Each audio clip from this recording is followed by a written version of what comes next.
बुजुर्गों की पेंशन काटने और रोकने का काम किया जा रहा है। करीब करीब 1 लाख से ज़्यादा लोगों की पेंशन रोक रखी है और काट दी गई है। जब इसके लिए हमने एक फैसला किया कि या तो मुख्यमंत्री अपनी तरफ से ये स्पष्ट करे कि हम किसी भी बुजुर्ग की पेंशन नहीं काटेंगे, और उसके साथ साथ जो मुख्यमंत्री की घोषणा थी 21 अक्टूबर की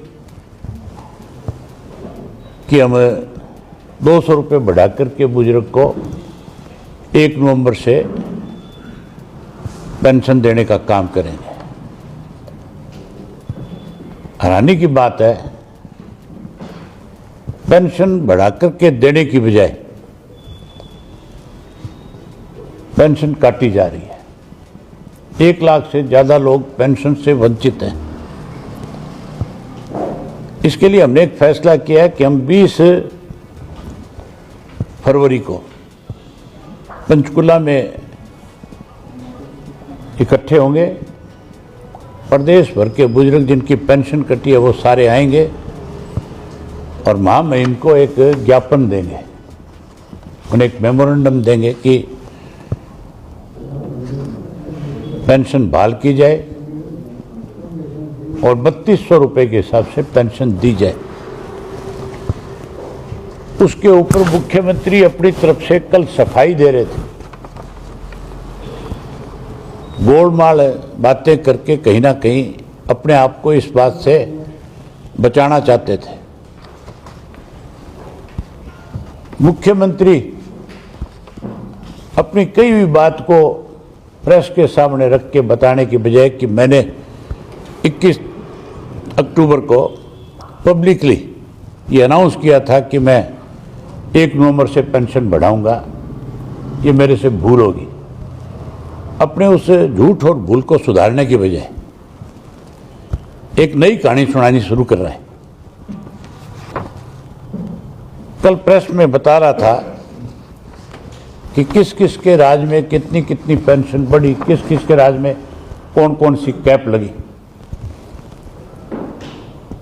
तो मैं मुख्यमंत्री से आपके माध्यम से पूछना चाहता हूं कि आपने कल फिर प्रेस के सामने एक बड़ा झूठ बोलने का काम किया। कल फिर आपके बीच में ये बात कही गई कि चौटाला साहब के राज के अंदर कैप लगाए गए, जबकि हमारी गवर्नमेंट के दौरान कोई भी इस किस्म का नोटिफिकेशन जारी नहीं हुआ कि जिससे कोई बुजुर्ग की पेंशन पे कैप लगे या उसकी पेंशन बढ़ने में कोई रुकावट पैदा हो। मैं आपको डिटेल से बता देता हूं। 24 जुलाई सन 1987 को चौधरी देवीलाल जी ने पेंशन शुरू करी थी 100 रुपया माहवार। उस वक्त अफसरों ने चौधरी साहब को यह समझाने की कोशिश करी कि जिसके घर में कोई नौकरी लगा हुआ है या जिसकी इतनी इनकम है या कोई इंडस्ट्रिस्ट है, ऐसे लोगों को जो टैक्स पे करता है, ऐसे लोगों को पेंशन नहीं दी जाए। तो देवीलाल ने कहा कि ये सम्मान पेंशन है, हर आदमी का अधिकार है, जिसकी उम्र 65 वर्ष होगी। उस वक्त में 65 वर्ष पेंशन की सीमा रखी गई थी, आयु सीमा जो है, और 100 रुपया माहवार पेंशन दी गई थी, सबको मिली थी। उसके बाद 92 में कांग्रेस की सरकार बन गई, चौधरी भजनलाल मुख्यमंत्री बने। उन्होंने एक शर्त लगा दी, 2 शर्तें। पहली शर्त लगाई कि जिसके पास 4 एकड़ से ज्यादा जमीन है उसको पेंशन नहीं मिलेगी। दूसरी लगाई कि जिसकी सालाना 10,000 रुपया आय है, इनकम है, उसको नहीं मिलेगी। इसका हमारी पार्टी ने हाउस में विरोध किया था, बाहर भी विरोध किया। वो भी इस बात को लागू नहीं कर सके, उन्होंने नोटिफिकेशन जारी कर दिया था। उसके बाद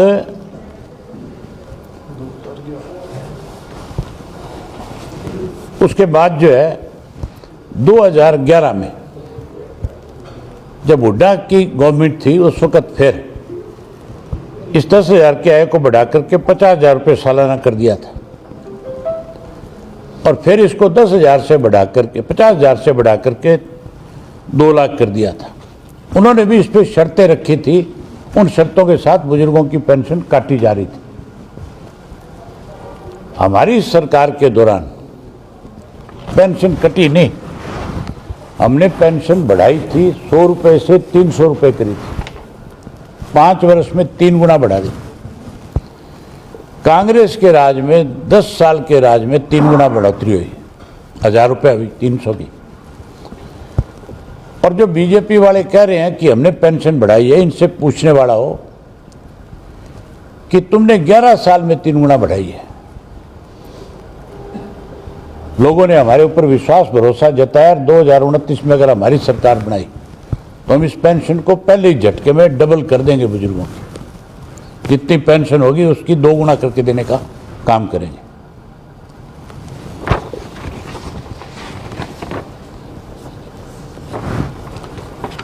मुख्यमंत्री बारी बारी सफाई देते हैं। मैं आज फिर आपके माध्यम से सरकार को यह बताना चाहता हूं और कहना चाहता हूं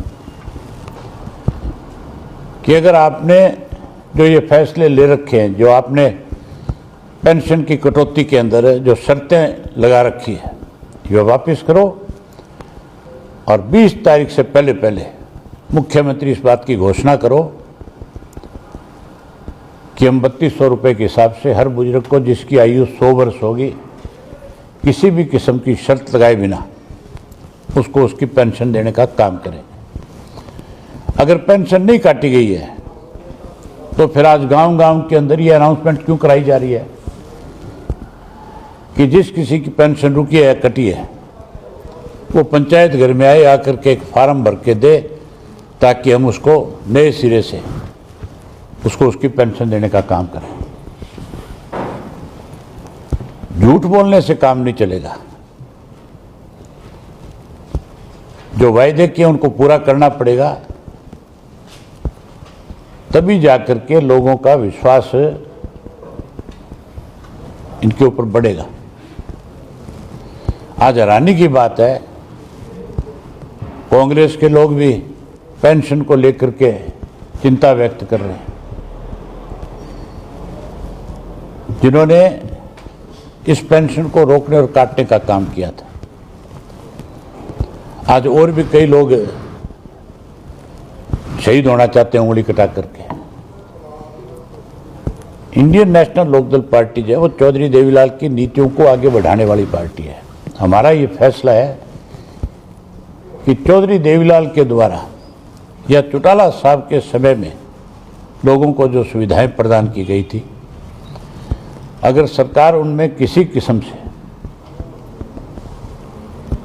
कोई कट लगाने की कोशिश करेगी, कोई भेदभाव करने की कोशिश करेगी, तो इंडियन नेशनल लोकदल पार्टी उसे बर्दाश्त नहीं करेगी। उसके लिए आंदोलन करेगी, लड़ाई लड़ेगी, सड़कों पे आएगी और सरकार को फिर से वो सारी सुविधाएं देने के लिए मजबूर करेगी। आज केवल बुजुर्ग परेशान नहीं, आज हर वर्ग के लोग दुखी और परेशान हैं। नया बजट आ रहा है,